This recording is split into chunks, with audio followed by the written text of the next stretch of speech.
Today's episode is about the habits that can create misery in our natural, innate psychology that drives us towards them. This episode will help you take a look at your life and actually see how perfect so much of it is, and help you stop looking for the next secret door that's going to lead you to your real life, or to help you stop waiting, because this life is it. It is your only life. There's nothing else. It's here right now, and you need to work out how to enjoy it, or you're going to be miserable wherever you go for the rest of your life forever. And so it's important to create all the happiness that you are able to create and remove all the misery that you are able to remove. Every day will allow you and invite you to add something to the pleasure of others or to diminish something of their pains. So hopefully today I can do just that for you and add an abundance of positivity into your life by helping you purge that negativity in yourself and for those around you. I am Sam Webster Harris, and welcome to the Growth Mindset Podcast. We'll be back in a moment after the break. This episode is brought to you by Progressive Insurance. Do you ever find yourself playing the budgeting game?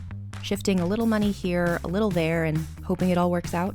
Well, with the Name Your Price tool from Progressive, you can be a better budgeter and potentially lower your insurance bill too. You tell Progressive what you want to pay for car insurance, and they'll help you find options within your budget. Try it today at progressive.com. Progressive Casualty Insurance Company and Affiliates. Price and coverage match limited by state law. Not available in all states. Hi, here's your report. Oh, thanks, Jane. I wish I could hire a whole team of yous. Try posting a job on LinkedIn. It's the world's largest professional network. Unlike resumes, LinkedIn gives a real-time view into a candidate's skills, experiences, and more. Huh, let's do it. You're irreplaceable, Jane, but another you would be great. Find your perfect match with LinkedIn. Post your free job at linkedin.com/achieve. That's linkedin.com/achieve. Terms and conditions apply. Okay, so today we are covering the 7 habits of highly miserable people and how to, in general, stop screwing yourself over. And we're going to jump right in with habit number 1, which is lying to ourselves. And I'm going to go deeper into an interesting form of lying to ourselves, which is a psychological argument called the Mott and Bailey argument style. And this creates the illusion of correctness for ourselves and gives us the feeling of general righteousness, but it's actually a way of blinding ourselves from reality. It's called the Mott and Bailey because it's based on a medieval type of defendable settlement. There was the common area for living in that was the Bailey, where most people spent their days. You could keep your cattle, have sizable homes, etc. It's where you wanted to be. But it was a weaker area to defend, and so if you were ever under attack, you could retreat into the smaller but very well fortified motte with large stone walls and places to shoot arrows out of, etc. So most people didn't live in the motte, apart from perhaps the lords of the town, etc. But everybody could retreat into the motte in times of need. Now, the reason this argument style is called the Mott and Bailey fallacy is that it is an analogy for our own argument styles about the things we do in our habits. We might have a habit or general belief that's a nice place to spend our time. Like the Bailey, it's easy and convenient for us to spend our lives there, basically. But if we're ever challenged on this thing that we're doing, we find it very hard to defend. So we retreat from this specific belief that isn't very easy to defend into our motte, which is a very similar belief, but very defendable. And this turns a weak argument into a strong argument and conveniently forgets the fact that the argument isn't actually the same thing and that the weakly argued habit or belief doesn't serve us and we're arguing for the wrong things. So for an extreme example, you might say something like, cats are amazing. I think that cats deserve free healthcare and just to be treated with complete human rights. And if your friend comes to you and says this is a bit of an extreme view, it's not very practical to create like complete human rights for all cats. We don't need to give cats the vote, etc. You might feel that your direct argument about cats getting human rights is a bit weak and go for a stronger argument like saying, you really hate cats. Only a cat hater would say that. As opposed to looking at the practicalities and weakness of your argument, you're now attacking them from a stronger position of them being a cat hater. And for ourselves, it might be something very subtle, like procrastinating on something important and difficult to do, but calling it self-care because we need to take some time to look after ourselves. And, self-care is important. Self-care is mental health. So we need to, take this time to do this thing, even though it's actually not the urgent, important thing. And if we tried to argue that, cleaning the flat, having a shower, having a day chilling is more important than doing our really hard work, it doesn't sound very good. But if we say we need to do self-care and look after our mental health, it sounds much better. There might be something like taking drugs, but calling that an act of self-care because we need to smoke that joint to relax. So that was my first example. But the whole concept of lying to ourselves comes up basically in all of the other bad habits that we can create. And being truthful to ourselves is an essential step to fixing any problem by building awareness of it. So on that, let's go on to habit number 2, which is procrastination, and also in general, waiting. So when it comes to procrastination, this habit is less about procrastination itself and more about honesty. As I just said in the last example from the Mott and Bailey style of arguing to ourselves, it can lead to lying to ourselves about procrastination if we have like some important decisions or some important work to do and just avoiding getting on to this new project. When we say that something is self-care or just come up with like any other reasons to do something, we can just over-amplify the importance of the other reasons. We're just totally lying to ourselves about the importance of the actual decision or difficult thing that we have to do. But it is only by doing those things that scare us that we truly tackle the big things and create a better life, which is actually self-care. But in the moment, we'll accept the lie easily and quickly to allow ourselves to procrastinate and do other unimportant things. What we don't realize is that by using the easier label of self-care, we can actually be harming ourselves and eroding our own self-respect. We'll start believing that many things around us are perhaps too hard for us to take on, that we aren't capable or worthy of doing something better. We weaken ourselves and our self-beliefs. And because if we become weaker, we then need to practice even more self-care as we become increasingly fragile. And so you have to break out of this loop before it lets you end up wasting your life. And on the subject of wasting your life, the other bad habit in this section is waiting. And waiting for things is a really common lie that people have. We get a very naive idea of life that we accidentally just pick up from society, that so many things need to be perfect before we can do them. That love is a perfect thing that has to be completely wonderful for us to go into it, otherwise it's not worth doing. That maybe incredible people were actually born geniuses or were suddenly struck by a lightning bolt of inspiration that led them to do this genius work. And that can lead us to just wait for some incredible, brilliant thing to happen to us instead of doing the slow, dedicated work towards it. But if you look at romance, sadly, most brilliant romantic love, it takes time, and probably any partner that you find won't instantly be perfect on every level. So just waiting for some completely perfect person to drop out the sky that you won't need to do any work on yourself with to create a better relationship, that's a lie. And so you can't wait for perfect love. You have to work for it. In the same way with businesses, like most brilliant businesses weren't started in the form that we see them today. They iterated over many imperfect ideas to get to where they are. Twitter, which you may or may not think is a brilliant business anymore, was originally a podcast app before it became Twitter. Apple was two dudes building computers in their garage. If you wait for things to be completely perfect, whether it's a perfect idea or a perfect career or something, you're just not going to make any progress towards it. Instead, we need to start with something, gain experience in life, in our careers, being an entrepreneur, etc., and improve as we go along to build something that actually is then really good. And sure, it's true that we probably deserve something better than whatever it is that we could start doing right now, be that love or work, but it's ultimately a very convenient lie that blinds us from the work we need to do to build the life that we deserve. And it causes us to wait. And so many people have this sense of entitlement to something that's really, really good. And then they just seem surprised that they sort of accidentally seem to get older with nothing interesting happening in their life. And it's like, you just have to go and do it for yourself. And moving on to the third bad habit, which is victimhood and avoiding personal responsibility. Kind of related to the last habit, but in a different nuance, so we'll dive in.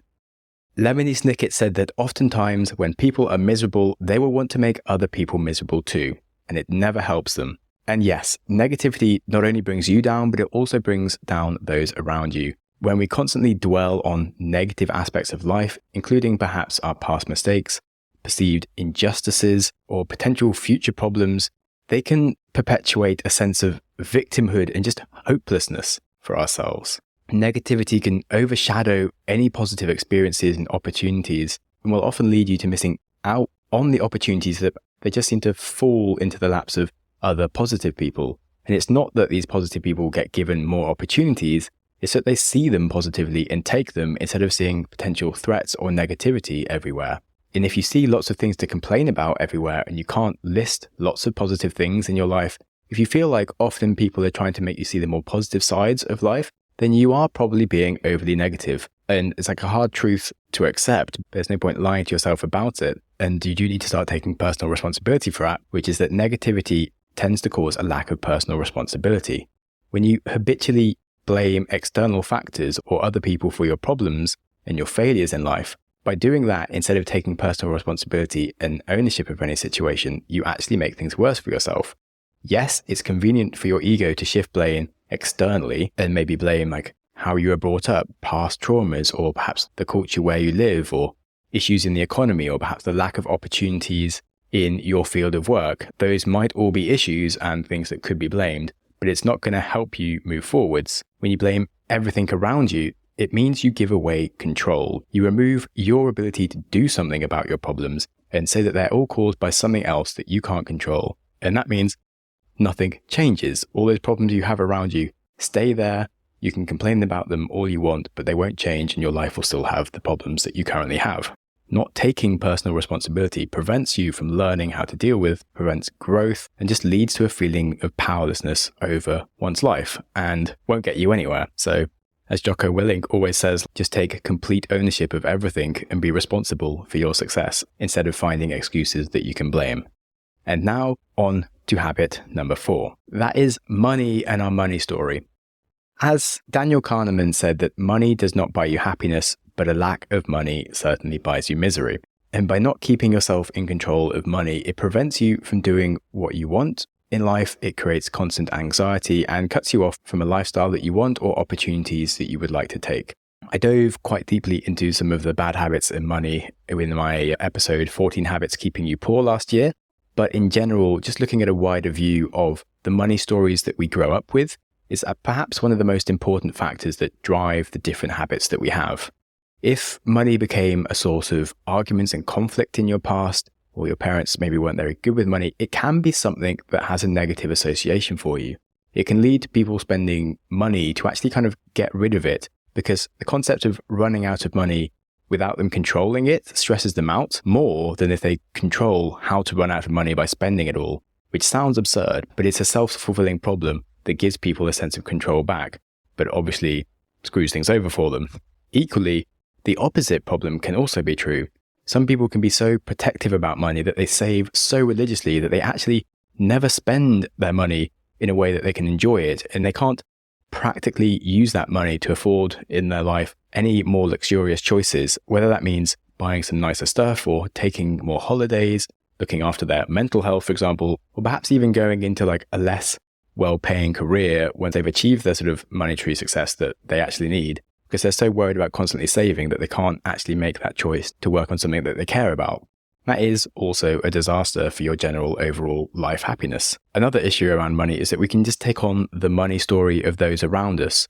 So if we start making more money in a field where like everyone else is making money, let's say banking for the obvious example, but when there's lots of people around you making lots of money, you'll likely experience lifestyle inflation just to keep up with everybody else. That means buying the nice suit, getting a fancy car, going on expensive holidays, having a wonderful house, etc., all to kind of keep up appearances and to be able to hang out with everyone else and talk about the same sort of things. But that might not mean that you're using money for the things that you really want from life. It also means that you start having many outgoing bills. That means it's impossible for you to afford to get off the treadmill of your high-paying job and spending habit, to keep that mortgage, to keep that payment on the car, to keep going on these fancy holidays, to afford that like fancy partner who also wants to spend all your money as well. And so it can actually put you into a hole which you can't then get out of. Overall, money is one of the most important and essential tools for our happiness, but it can also create misery when we work for money instead of making money work for us. So understand your money story, and getting yourself to a better place around money is a really huge thing to stop you from being miserable and enjoy your life more. Having just talked about the dangers of friends that make you spend money in ways you shouldn't be spending, number 5 is the opposite, which is being too isolated. Social interaction is a fundamental human need. Even if your friends are idiots, like it's still better than nothing. It's crucial for mental and emotional well-being. Engaging with others provides support, a sense of belonging, and opportunities for personal growth and learning. When we lack social interaction, it just leads to feelings of loneliness, isolation, and significantly impacts our mental health and our physical health. Some of the mental health issues caused by this will be depression, anxiety, and stress, because we are just really social creatures. And when we do have a lack of interaction, it creates a weird sense of like emptiness and disconnectedness from society and just lack of purpose. When no one like is able to acknowledge what you've been up to in life, it just seems to kind of make everything a bit pointless. So mental health is one problem. Also, lack of interaction can lead to cognitive decline. This is especially more common in older people, and it's a really big accelerant of cognitive decline in the elderly. Regular interaction stimulates the brain, it keeps it engaged and active. It gives a purpose for actually remembering stuff about your life and using your brain. And when there's no social interaction, your brain starts to just switch off, just like the rest of your muscles degrade when they're not being used. So, if you have grandparents that are getting older, you should definitely pick up the phone more often and go and visit them as much as possible. But you should be aware that this also happens in younger generations, when if we do really shut ourselves off from society, we start to just become worse at things. We lose that social ability to communicate as important muscles that help us operate in society. And you just really don't want to do that. Like, COVID was great for a few months, but then like over a year, it wasn't so much fun. Another issue with isolation is reduced emotional support in general. Social interaction builds and maintains our support networks. It helps us get through our difficult times. And without this, it leads to an inability to effectively process and cope with emotional challenges. And that means we may fall on other bad habits to support ourselves. We don't have people around to positively encourage us, and we're just more likely to feel miserable in general. Some examples that contribute to creating more isolation is just the rise of working remotely. It's great in many ways, like I'm able to go and live in Portugal for a month, which is super cool, but like I don't have any friends where I'm living, and so I definitely don't have as much emotional support right now for this month. And many individuals actually sort of work full-time from their home, and their work interactions can be limited to emails and virtual meetings. And when things get very busy with family, they just start to lack in-person engagement with any other people, which can lead to feelings of professional and social isolation.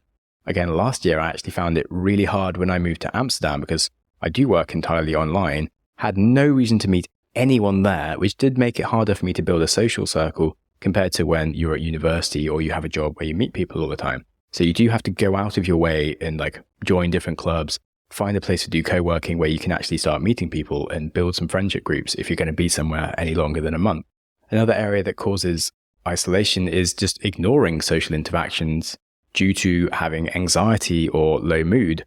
People who struggle with social anxiety or depression can often decline social invitations, and we think people are just busy, but they actually may be going into a cycle of isolation and just continuing these excuses to skip social gatherings. Over time, this leads them to start to be forgotten from their friend group, and it can exacerbate their own feelings of loneliness and reinforce their anxieties, creates a self-perpetuating cycle of isolation and just mental health challenges. So if you do see this starting in yourself or others, set some intentions to break this cycle or help someone else break that cycle and spend time in like a more protected way, and think about how you can build up to like bigger social interactions, because it isn't a good path to be walking down as it only gets worse. Lastly, another cause of isolation is just technology these days. Besides remote work, it just has become more of a substitute to real life interactions. Compared to meeting people in a bar, we use Tinder. Compared to like hanging out with your friends, you might just do things online. Excessive use of social media, video games, binge watching TV shows can just lead to our physical social interactions. And when those interactions do happen, we might not even be present because we're too busy in the virtual world. And it can be very alluring to transition into the ease of online communication and entertainment over face-to-face interactions, but it does lead to a lack of deep, meaningful relationships and a sense of loneliness. Even if you are very connected to others online, it isn't the same. This episode is sponsored by Cozy Earth. We all know that a fundamental pillar of a good day is, of course, a good night's rest. To which the legitimate question back is, how? Well, there are many things you can do, but one upgrade that had a surprising improvement for me was my sheets. Some people might choose to use Cozy Earth's sheets because they are softer than silk and get softer with every wash. Or they might choose to use Cozy Earth because their products are made with sustainably sourced viscose from bamboo. Or perhaps because they've been one of Oprah's favourite things 5 years in a row. But for me, it's the fact that they naturally temperature regulate, and this property is both cooling and warming which is pretty essential for me to sleep in the same bed as my partner, who likes to have 5 duvets at once. And these sheets have been by far the best thing for a good night's sleep for both of us, we've found. You can try Cozy Earth sheets completely risk-free for 100 nights and simply send them back if you don't love them. And if the lifetime of a product keeps you up at night, well, every bedding product has a 10-year guarantee. To make sleep a priority now, visit CozyEarth.com and use my exclusive code GROWTH for up to 40% off Cozy Earth's best-selling sheets, towels, pajamas, and more. That's CozyEarth.com, code GROWTH, and if you get a post-purchase survey, tell them you heard about Cozy Earth right here. When you think about super successful businesses that are selling through the roof like Heinz or Mattel, you think about a great product, a cool brand, and brilliant marketing. But there's a secret. The business behind the business making selling simple for them and buying simple for their customers. For millions of businesses, that business is Shopify. Upgrade your business and get the same checkout as Heinz and Mattel. Sign up for your $1 per month trial period at shopify.com/promo, all lowercase. Go to shopify.com/promo to upgrade your selling today. Shopify.com/promo. TaxAct knows small business owners can sometimes use a little help with their taxes. That's why TaxAct has Expert Assist, a team of live tax experts ready to answer any questions you may have. Think of them as your own personal sidekick. Not like one of those funny talking animal sidekicks, more like the super smart nerding out on tax code and business casual attire sidekick, but just as helpful and lovable. TaxAct. Let's get them over with. And now this leads nicely into our next bad habit. That is social media. Yes, social media can be social sometimes, but as I just outlined, it can reduce connection in the moment, but it also causes many other problems. It does initiate comparison to others, which is just hard to avoid on social media. And in general, even outside of social media, comparison to others is just a really bad habit to create misery for yourself anyway, whether you're comparing in terms of success or possessions, lifestyle, romantic partners. All of these things can lead to feelings of inadequacy, jealousy, and just constant dissatisfaction and negativity with one's achievement and status. And that's just, of course, a bad habit. But on social media, that just amplifies it naturally, because in real life, we'll probably see very few people who are abundantly successful, absolutely killing it. But on social media, those are the people that you see the most, and you don't get a true version of reality. And also, even when you are looking at your friends, which you probably don't see as much on social media as you'd like to think, but you're only seeing the best parts of their lives. Like, sure, I posted a lot when I was in Nepal climbing mountains doing crazy stuff. When I'm having a boring day working, it turns out I don't post that much on social media. And conversely, for ourselves, we'll be putting up content that doesn't represent our own true reality of our life, which can create a sense of detachment from our life, because if we have this virtual image of ourselves that isn't real, like I just said for myself, my life is a bit more mundane than all of the crazy stuff you can see on my social media, because by the nature of my life, I do actually have quite a lot of admin and boring crap that I get up to that social media doesn't see. And I don't feel like I'm quite such a cool, crazy adventurer as it might appear. Anyway, the other problem with social media is that it just wastes time. It's an instant fix in all of those moments that we are unsure what to do, and it can instantly occupy ourselves. It protects us from feeling bored, has this false illusion of productivity, but it means we avoid doing more meaningful stuff. Social media just fills all those little moments of life, spread out like these little confetti moments of our day. But succumbing to social media very regularly actively erodes our own brain's willpower to just sit still and focus on doing things or allowing ourselves to be bored. So having a habit where you let yourself go onto social media regularly throughout the day has many, many detrimental effects. And if you do want to use social media, you should really try and limit it to just once a day and remove a lot of the people who maybe are toxic or maybe are just sort of successful and don't give you a true representation of reality. I could, of course, rant much longer on the problems with social media, but we're going to move on to the final bad habit that will cause you lots of misery, and that's ignoring real self-care. When we consistently neglect the things that are important for our self-care and mental health, we, of course, create more misery for ourselves. Now, real self-care isn't actually super easy, like taking a nice bath or avoiding doing something difficult, and it's actually often the opposite. Neglecting our self-care will lead to things like poor eating habits, lack of exercise, inadequate sleep, and ignoring our mental health. That will all lead to a decline in physical and mental well-being, which of course impacts our overall happiness and life satisfaction. Doing harder things that actually make our life better will probably be harder in the moment to do. And when we have all these alluring ways that we can take an instant dopamine hit by using social media or even watching some like equivalent of intellectual junk food, but in the long term, we do have to look after ourselves. Remember that we are basically just an animal. If you had a dog, you would probably want to feed it good food. You'd want it to exercise correctly. You'd want it to get a good amount of sleep. And you have to do the same for yourself.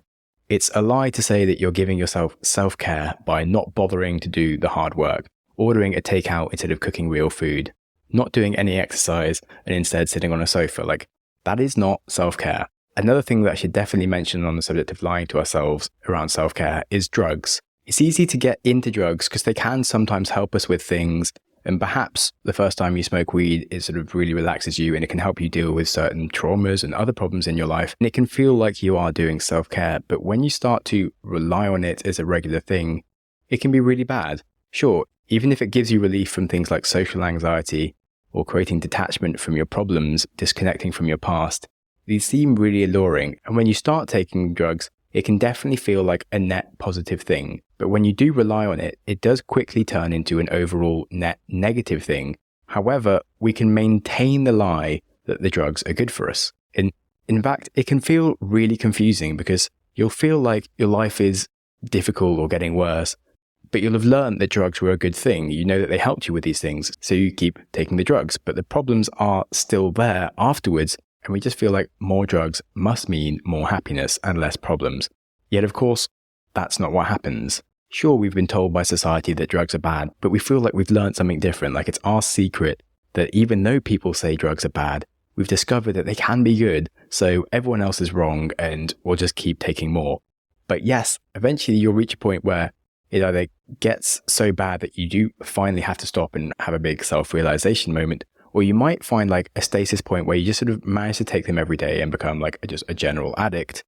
And it just sort of impacts the rest of your life and just keeps it quite negative. And you can stay in that place for years without really solving your bigger problems and thinking that you're doing something that kind of helps you to maintain the problem. And for many people, it's only when they finally do stop taking them for some reason that they feel like a whole weight has been lifted off their life and they can actually have the energy to start doing useful things and enjoying their real life again. Hopefully, if this relates to you at all currently, somehow you are able to work out that the drugs are a problem and maybe there are people around you that can support you. And you can slowly find less reasons to do drugs and start to recognize the benefits of not having them without going through some like serious moment of a potential trauma that eventually kicks you out of the habit. And basically it's just working out where we are lying to ourselves and realizing the true reality of things. As I started with the Mott and Bailey argument style of lying to ourselves. Often when we start taking drugs, we think it's self-care. But in reality, self-care is definitely quitting drugs. And if you do genuinely believe that you do need to take drugs for something, then it's really probably worth talking to a doctor about that problem and getting a prescription from a professional for a specific issue like depression or anxiety than taking illicit drugs in uncontrolled ways. Because in reality, everything about you knows that that's actually a more sensible decision, even though you kind of want to think that you're doing the right thing. So yeah, Uncle Sam on the anti-drugs parade here. Anyway, that was the 7 habits of highly miserable people. And sure, maybe I combined a few into like 2 habits at once, which is like a cheeky way to get more educational content into the episode. But you know, I like to give as much value as possible. And on that topic, I actually have a final bad habit and general solution for you. You may be very surprised by this, as this is the Growth Mindset podcast, but the final bad habit is something that is present in all of the other habits, and that is a fixed mindset and resistance to change. Because a fixed mindset is an overall encompassing bad habit that can affect us in all parts of life if we let it. And so that conveniently means for the podcast that a true growth mindset is the solution. To be more humble, to quieten our ego, and accept that we do need to work on ourselves to change. That is the solution in all areas of our bad habits. With a fixed mindset, we'll seek ways to lie to ourselves, we'll seek ways to blame others or to blame our situation, but in reality, taking control of what we can do to improve ourselves is, of course, the answer. When we are unwilling to adapt, it'll lead to stagnation, a sense of being left behind, and especially in a world where change is constant. This attitude will, of course, prevent our personal growth and our ability to have new experiences and opportunities. And sure, I understand that sometimes we want things to go perfectly. We might want to wait to make that decision of what we need to change in our lives, but there is no growth without change, so it's better to do something than nothing. And if you want to encourage more growth mindset thinking in your life, well, you can probably listen to the podcast this year whilst you make this year your best year yet. Of course, whilst I am panicking about trying to make it in society as a real podcaster as opposed to doing other things with my life, one thing I am concerned about is whether I get any ratings on the channel. So you can help me with my anxieties by smashing a 5-star review onto Apple, Spotify, or YouTube, and that would be delightful. Of course, if you do have any questions or feedback, you can email me at growthmindsetpodcast@gmail.com or slap a comment on Spotify or YouTube, and I do read all the comments. Anything constructive is wonderful. Any questions are great, or just showing some love and appreciation will very much make me happy. And finally, of course, life is now. We experience it in the present moment, and you do need to be happy now instead of miserable. So don't wait for a secret next door to open in your life that's going to lead you to greater fulfillment, because there is nothing else. You are here now, and you need to decide to enjoy your life now. Otherwise, as I said earlier, if you can't decide to enjoy your life, you are going to be miserable wherever you go for the rest of your life forever, which is very depressing, and nobody needs to do that. And I certainly hope that you don't. So be kind to yourself today and every day, and whilst you're at it, be kind to someone else too. Thank you so much for listening. Go you! Your consistency to reach the end of an episode is legendary. My hero! If you have any ideas or feedback for the show, I'm always interested to hear from you. You're the best! Studies show we need time for information to sink in, so I'm going to give you a 5-second pause. Silence. To reflect on one idea from the show before you jump back into your busy life. Ready and go.